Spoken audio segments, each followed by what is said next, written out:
What's good, Game Day Goons Nation? It's your boy Snowman here to give you the rundown on the 2023-2024 NBA season preview for the Northwest Division. The NBA season is right around the corner, and I'm excited to give you all an in-depth analysis on the teams that I will be discussing. This will be part one of a 5-part series for the Northwest Division. So let's get things started with the defending NBA champions, the Denver Nuggets. Shout out to the Denver Nuggets. Shout out to Nikola Jokic. Shout out to Jamal Murray. Super happy for this team. They battled through some tough playoff losses over the years. They battled some adversity through Jamal Murray and his ACL tear. But man, the run that Jokic and Murray had in the playoffs last year, especially in the finals, they look super dominant. They look like a complete team. They killed it, man. They did really, really well. So happy for them. Coming into this season, I do have them as a division winner. Last season, they finished 53-29 in the regular season as the first seed. They finished with a 16-4 record in the playoffs.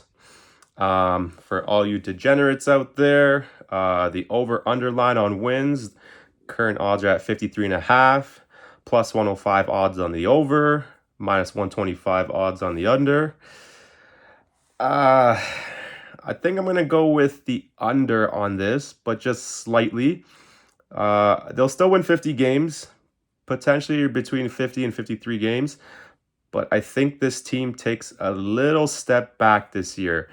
And here's why. I'm going to go into a couple topics here. The first one being is the major offseason changes this team made. And it wasn't that great. The additions are Justin Holiday. They drafted 3 rookies, Julian Strawther, Jalen Pickett, Hunter Tyson. They added Jay Huff and Braxton Key. So they didn't really add much this offseason. But in terms of who they lost, this is where things get real serious. They lost Bruce Brown, Thomas Bryant. He wasn't really much of the rotation for them last year. He didn't really do anything. And Jeff Green.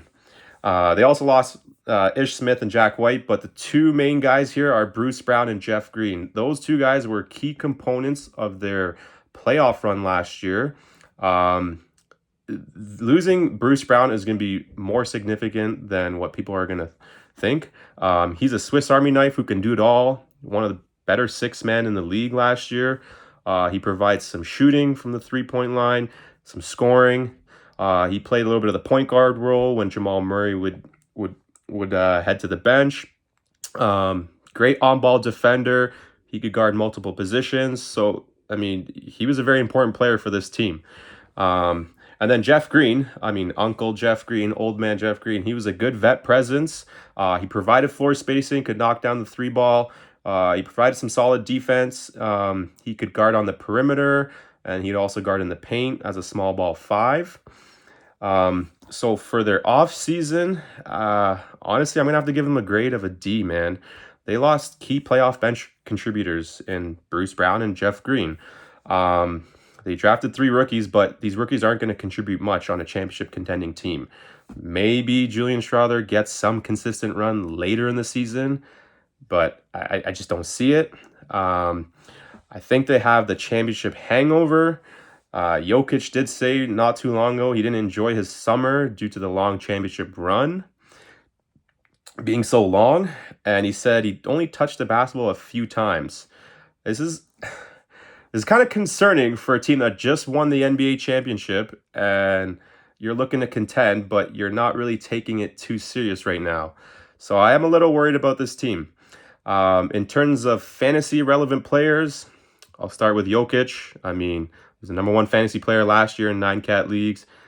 He's number 1 on ADP and Yahoo. He's going to stay in number 1 unless he decides to retire and ride his horses into the sunset. I don't see that happening. This man's a walking triple-double with great percentages, 63% from the field, 82% from the free throw line, averaged 25, 12, and 10, and almost a 3-pointer a game. Gave you 2 stocks a game, 1.3 steals and 0.7 blocks. So he's a very, very, very good player. As long as he remains healthy, he's the number 1 fantasy player. Next, I got Jamal Murray. He was ranked 43rd last season. He's got an ADP of 41.5 on Yahoo. He's fully healthy now, and he's more than 2 years removed from the ACL tear. He averaged 20 points, 4 rebounds, 6 assists on good shooting percentages, 45% from the field, 83% from free throw, and 2.6 three-pointers per game. And he averaged a steal and 0.2 blocks and 2.2 turnovers. I think he's trending up. I think he's going to beat out his ADP. I can see him finishing in the 30 to 40 range due to the fact that he's going to need to contribute more all around. I mean, with the lack of depth on this team, losing Bruce Brown, you're going to need Jamal Murray to score some more, maybe play make a bit more. I know potentially they may rest Jokic here and there, give him some nights off, maybe lighten his minutes. So I can see Jamal Murray taking a bigger step forward, right? Like I said, he's healthy. So I do like him in that range. Like I said, 30 to 40 range. Next is Michael Porter Jr. Last season, he was ranked 80th. His ADP is 83.4. He's got great shooting percentages, 48% from the field, 80% from free throw, and only 1 turnover game. So he's super efficient. Averaged 17, 6, and 1 with half a steal and half a block a game. I think he'll stay within the 70 to 85 range. He does need to stay healthy. He's got a history of back issues. This dude's a pure shooter, and he thrives off catch and shoot. He's not a playmaker. He's not going to get you assists. I mean, that's not going to go up because you're playing with Jamal Murray and Jokic, who are 2 great playmakers.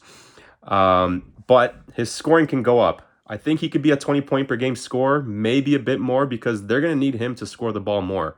So this is how I see him trending up from his ADP last year, or from his ranking last year of 80, is by him scoring more, maybe giving you some more stocks if he decides to, focus more on the defensive end, and potentially maybe the rebounds going up.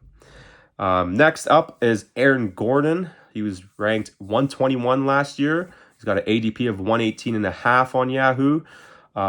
Great field goal percentage at 56%. Terrible free throw shooter. Hit just under 1 3-pointer a game. He averaged 16, 7, and 3. Only 1.4 turnovers. Gave you almost a steal and almost a block a game. So he's pretty good for the stocks there. I think he'll stay within the he'll most likely be a top 120, 125 player. I don't see him really trending up much.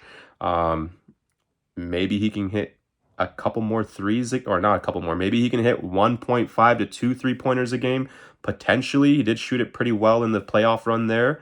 But I don't see him really cracking top 100.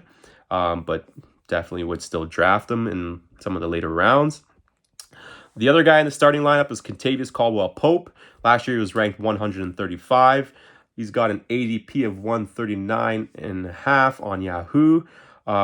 He's got good percentages for a shooting guard. 46% from the field, 82% free throw, and only 1 turnover a game. So that's solid. He averaged 11 points, 3 rebounds, 2 assists, and almost 2 3-pointers a game. So he's the guy that gets you steals and threes. So 1.5 steals a game plus almost 2 threes a game. That's really good. I do like Kentavious Caldwell-Pope. I think he should stay within that same range. So basically from the starting 5, you can draft all 5 of these guys, especially in a 12-team league or even deeper. They're all within the 150 range. In terms of a sleeper, maybe Christian Brown. He's a sophomore.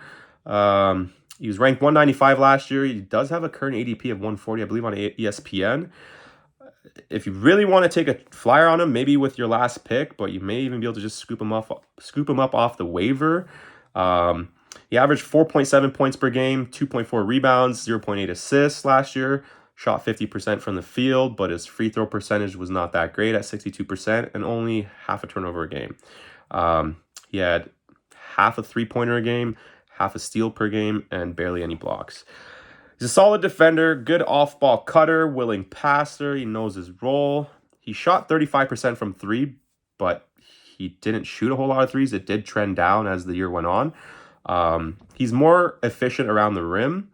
The only thing is, though, he doesn't have really much of a mid-range game. He's not a consistent shooter. And is his free throw percentage going to improve? And what's his role? Like, is he going to make a big jump offensively? Can he replace what Bruce Brown did? That still remains to be seen. So, I mean, he can be a sleeper, but it just all depends on what he can do on the offensive end. So, my take on this team going into this season, obviously they're a championship contender. They have the potential to repeat as NBA champions. They do need to stay healthy, but depth is a very big issue. You'll have to play some of the younger guys, maybe Peyton Watson, Zeke Naji, maybe the rookie Julian Strawther, and obviously you're going to have to play Christian Brown more. I know they have Reggie Jackson, who he didn't really play a whole lot last year for them. He's okay. He can provide you a little bit of scoring there. But basically the makeup of the team right now, I don't see this team like being a surefire bet to remain NBA or to repeat as NBA champions. Some of the other teams in the league, like the Lakers, got better. So this is looking tough, man. What I think they should do is at the trade deadline, they should look to be buyers. They need to find another scorer, maybe some shooters. A trade target for them, I could see, is a guy like Jordan Clarkson. He's a 20-point per game scorer. I think the Utah Jazz will be sellers at the deadline. Adding a guy like Clarkson, who's a microwave scorer, can come in and just get buckets. They're going to need that. So someone like that could help them out. But yeah, I mean, still a great team, but we'll see what it looks like come season time. So that wraps things up for today's episode.